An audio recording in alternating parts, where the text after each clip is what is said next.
Hey everybody, it's Brad at Dayport Brothers LLC out in Versailles, Ohio. Going to do another walk around video followed by an operational video on this 2005 John Deere 710G backhoe that came in and we're going to put up for sale. Like always, I'll walk around, I'll talk about the features and functions, I'll get up close to everything, show you everything that I see, tell you anything that I know about this machine. Then of course we'll fire it up. We'll show you the hydraulics are strong. We'll show you the pins back here on the bucket. We'll show you where the pins where the backhoe mounts to the frame. We'll show you the loader bucket pins. Let you hear the engine, show you the brakes are strong. Show you it turns in both directions strong.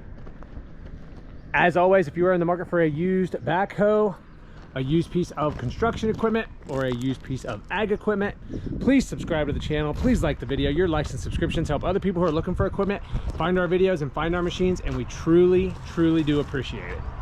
All right, like I said, this one is a 2005 John Deere 710G backhoe. OROPS, four-wheel drive. It is pilot controls, standard hoe. It does have rear auxiliary hydraulics, Powershift transmission, 23,000 pound operating weight, 4,302 hours. Starts up good. Hydraulics are very strong. We'll show you the pins up here in the front. There's a little bit of play, but far from sloppy.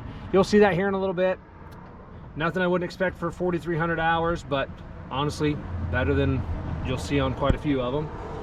Getting up close to everything here, you'll see just typical paint chips, scuffs, and scratches here. A little bit of fade to this yellow paint. Obviously, it is a 20-year-old backhoe. We have not washed it. You're going to see it exactly how it came into us.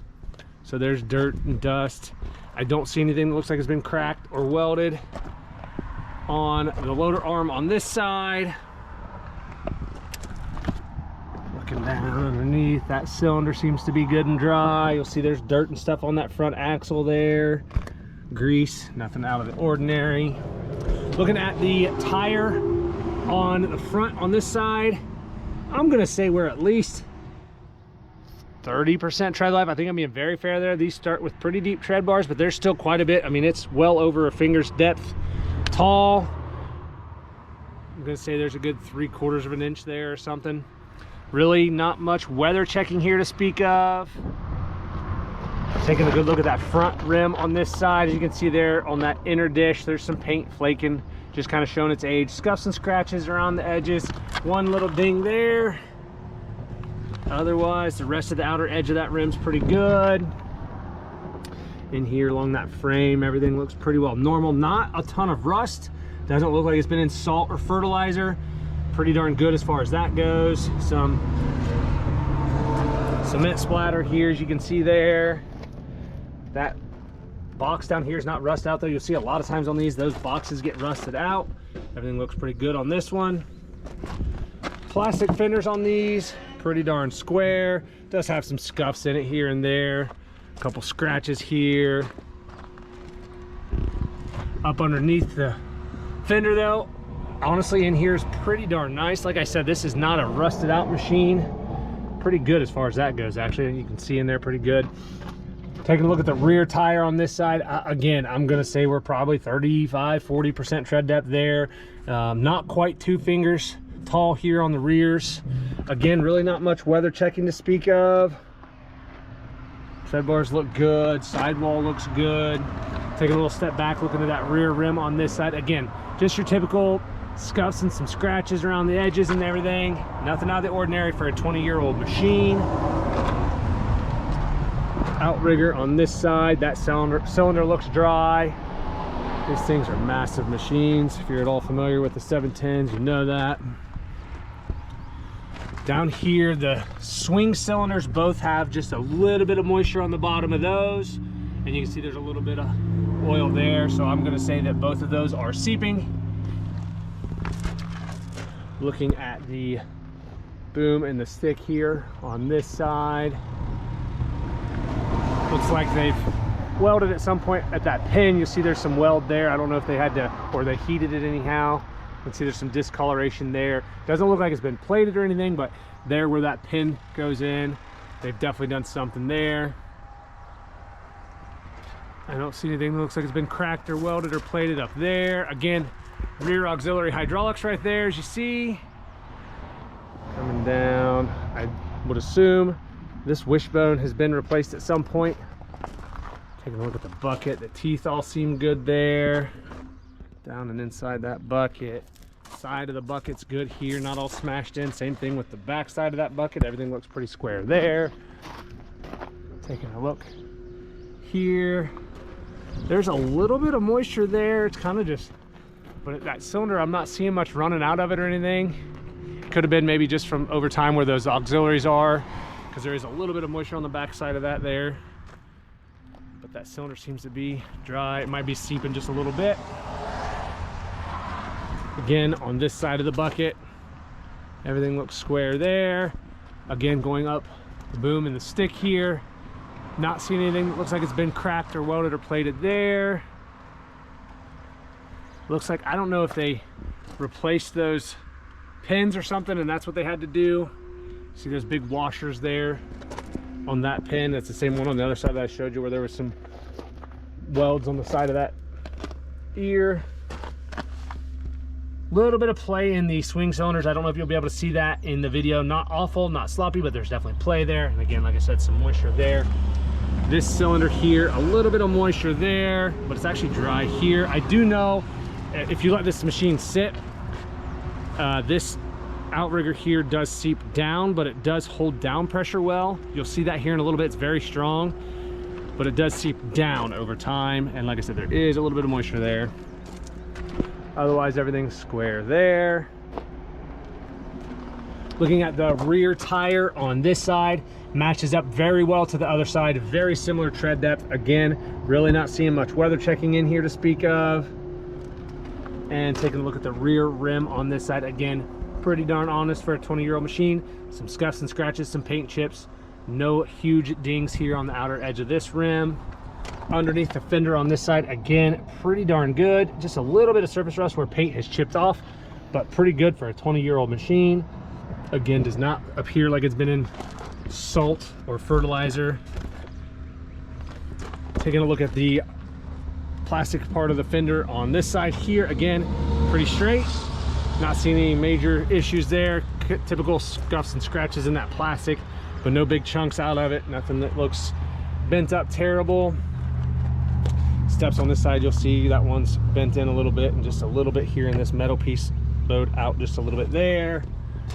Again though, coming around here, just typical scuffs, scratches there in the paint.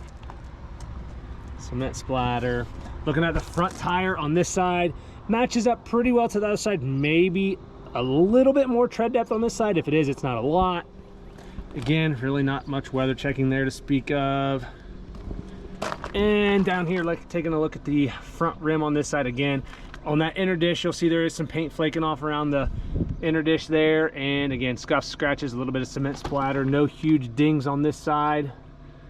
Like I said, that other side, we showed you that one, but this side's pretty decent. Looking at the loader arm again on this side. Just your typical scuffs, scratches, paint chips. Again, I'm not seeing anything that looks like it's been cracked or welded or plated anywhere here.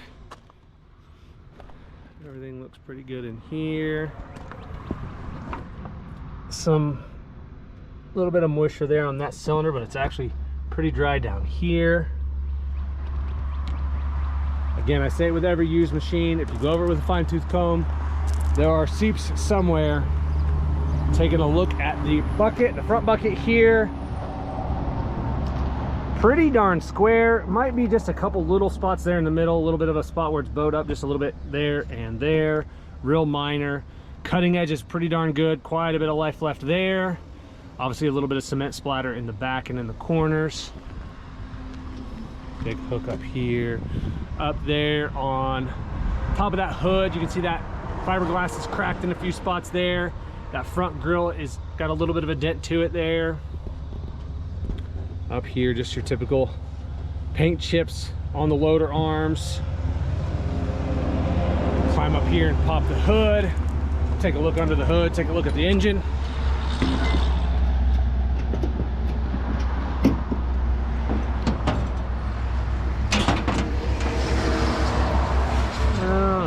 kind of just come down here to the side, get my camera in there the best I can. And you'll see, again, a little bit of dust and dirt, a little bit of moisture right here. Can't really tell what it is. It's not really coming off when I rub my finger. Just, it's kind of dark. Doesn't smell like oil or diesel. Really doesn't really have much of a smell to it at all.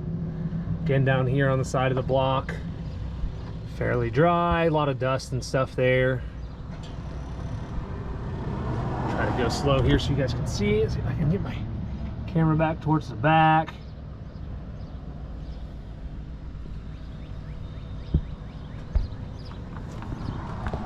Front axle on this side looks the same as the other side. Again, some grease and dirt there.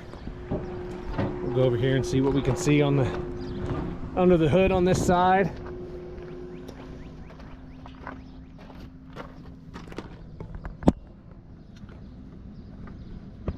Okay. Again, fairly dry for a 20-year-old machine. Dust and dirt.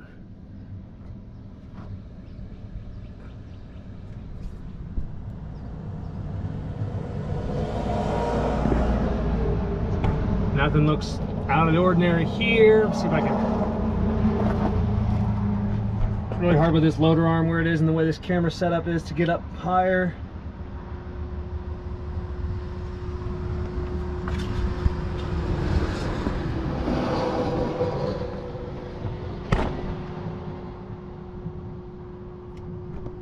Okay. Let's take this camera back out of here. All right, my camera turned off on me there when I was trying to sneak it back out of there. Had a good look in there at the engine. We'll take a look at the operator station here, kind of taking a good look at the steps on this side. Bottom step's got a little bit of a crunch here in that fender. Same thing that we saw on the other side, just bowed out just a little bit. Top step looks pretty good. Here where you step up onto the operator platform, again, just some paint wore off from where you step on and off. This rubber floor mat actually looks pretty decent, especially for a 20-year-old machine. I'm not seeing any major cuts or tears there. Brake pedals are good. Throttle pedal there. Does have a quick lube system there. Back portion of that floor mat looks really good. Like I said, pilot controls machine. Down here, oh, take a look at the seat here.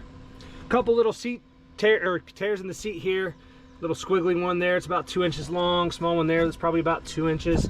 Small one here that's probably 2.5 inches. The backrest has a couple little jags in it there. This armrest is starting to fall apart. You see it's duct taped. This one's decent. Little squeaky. Everything down here.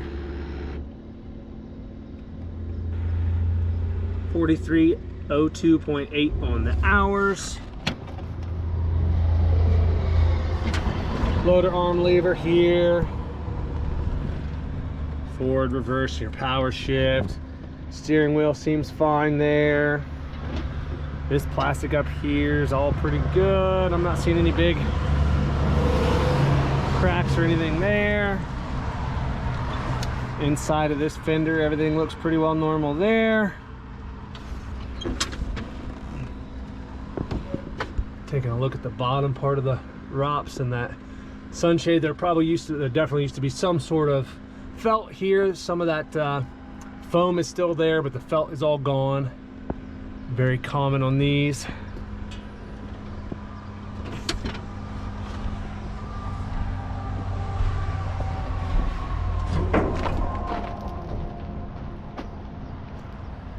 All right, like I said, this one's a 2005 John Deere 710G, 4302 on the hours.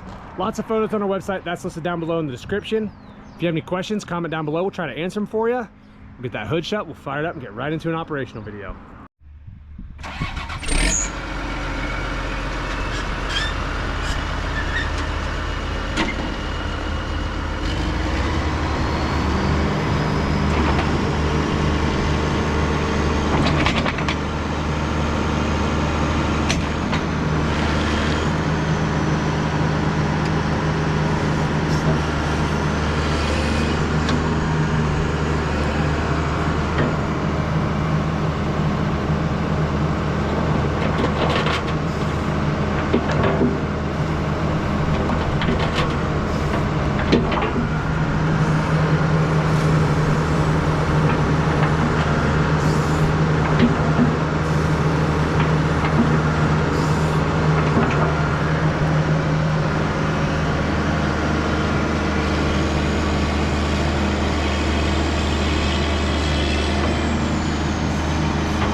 it.